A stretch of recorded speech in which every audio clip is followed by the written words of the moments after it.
Habari zenyu wa Kenya. Naitwa Caroline Moringi. Judy ni sister yangu. Tumezaliwa tukiwa wanne. Brothers wawili ndio wakubwa na mimi wa katikati. Sasa Judy ndio kitinda mimba. Judy alianza kuniambia ati kuna uvimbe kwa titi lake. Nikamuuliza, Judy umeenda hospitali? Judy akaniambia ataenda hospitali. Kuenda hospitali kupimwa, akaniambia sis, kumeharibika. Nikamuuliza kumeharibika na njia gani? Akaniambia nimeambiwa niko na kansa. Nilisikia tu moyo wangu umekuwa mgumu sana.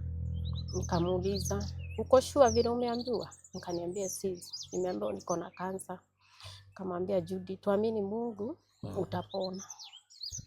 Sasa ndio Judy tukaanza, sasa ndio akaanza matibabu yake.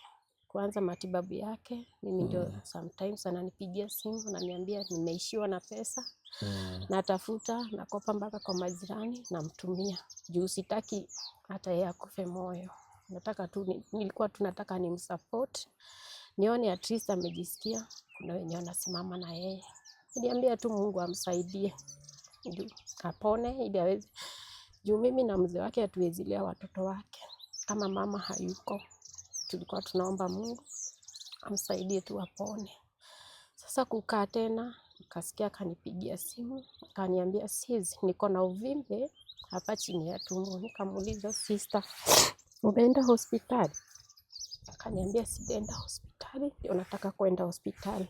Nikamwambia we, enda hospitali, tukutane huko hospitali. Juu kwetu na kwao tu lazima tu upite, ndio ufike na yeye apite njia ingine. Tukaenda hospitali. Kwenda hospitali, akapimwa, akaambiwa kuna usaha. Tukaambiwa, tukapigia mzee wake, sikuwa nimebeba pesa, akatutumia pesa, akapigwa picha. Kupigwa picha, akaambiwa lazima alazwe hospitali. Nilinama tu nikaanza kulia. Akasema sister alale hospitali. Nimekuja naye kumleta hospitali, sitarudi na yeye. Sister yangu akaniambia usijali, nitapona, niachie madaktari. Nikamwacha hospitalini. Nikapigia mzee wake simu, nikamwambia sis, already ashaadmitiwa. Kaniambia, tukaambiana na yeye, wacha niende nirudi nyumbani. Mzee wake the following day akakuja. Ndio sasa akapelekwa theater, akatolewa usaha.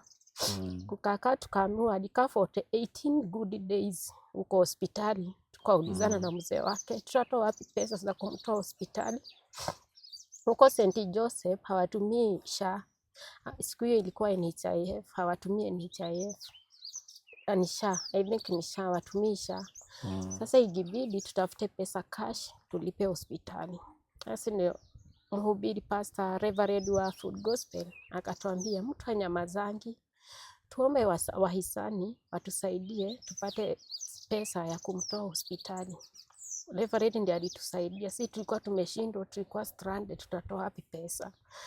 Tukapanga harambee, wakapanga na mzee wake harambee. Mimi nilikuwa nateremka hapo na muangalia sis, kila siku nilikuwa natumia 400 fare kwenda kumwangalia hapo St. Joseph. Wakapanga harambee. Sasa ndio harambee ikatengenezwa. Tulichanga, wahisani walitusaidia. Wahisani wa kanisa walisimama nasi. Shule mahali alikuwa anafunza, alikuwa ready acha kufunza sababu hangeweza kwenda akiwa mgonjwa. Shule ilitusaidia, tukafanya harambee. Sasa si ndio akalipiwa hiyo akalipiwa bill, akatoka hospitali. Kutoka hospitali tukaambiwa lazima aende hapo penye ametolewa usaha, atolewe nyama iende after 2 weeks ndio ijulikane ni nini. Sasa nikamwambia sis, after 2 weeks nikamwambia endea resort. Kuendea resort akaniambia sis, tena kumeharibika. Nikamuuliza kumeharibika nini sis?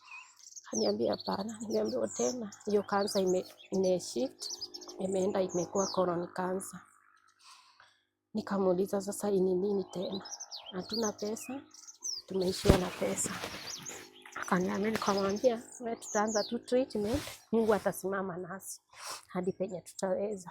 Sasa penye tumefika sasa imekuwa mwisho sababu ananipigia simu, ananiambia sis, hakuna pesa, sina pesa ya dawa, tufanye nini? Najaribu vile nitaweza tu, namtumia pesa. Mzee wake ananipigia simu ananiambia, sister in-law, sasa nimeshindwa, watoto ndio hao school fees, chakula. Naambia bwana wake, usijali, Mungu atatupea pesa. Akienda hapo naomba marafiki zangu, namtumia sister yangu, tunanunua dawa hivyo. Sasa tumeishi tu hivyo kuomba, tumeishi hivyo kuchukua kitu. Hata niliuza ng'ombe yangu tu kusimama na sister yangu. Hadi sasa tumefika mwisho. Naomba Wakenya na watu wa Nyandarua. Mimi nimeoleka, niliharibu boma yangu vya kutumia sister yangu pesa. Nikiambia mzee nimetumia sister yangu pesa, ananikelelesha.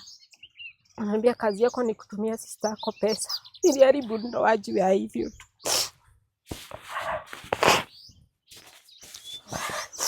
Wakenya nawaomba, nikikaa tu mzee wangu akiangalia tu simu ananiambia umetumia sister yako pesa. Unamtumia sister yako pesa kwani ana mzee?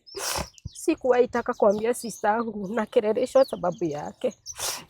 Sister yangu aliniambia sisi usijali, nitapona tu. Ndoa yangu tu iliharibika tu hivyo sababu ya kutumia sister yangu pesa. Nimeshika kitu nimeuza juu nilikuwa nataka kusimama na sister yangu penye nitaweza.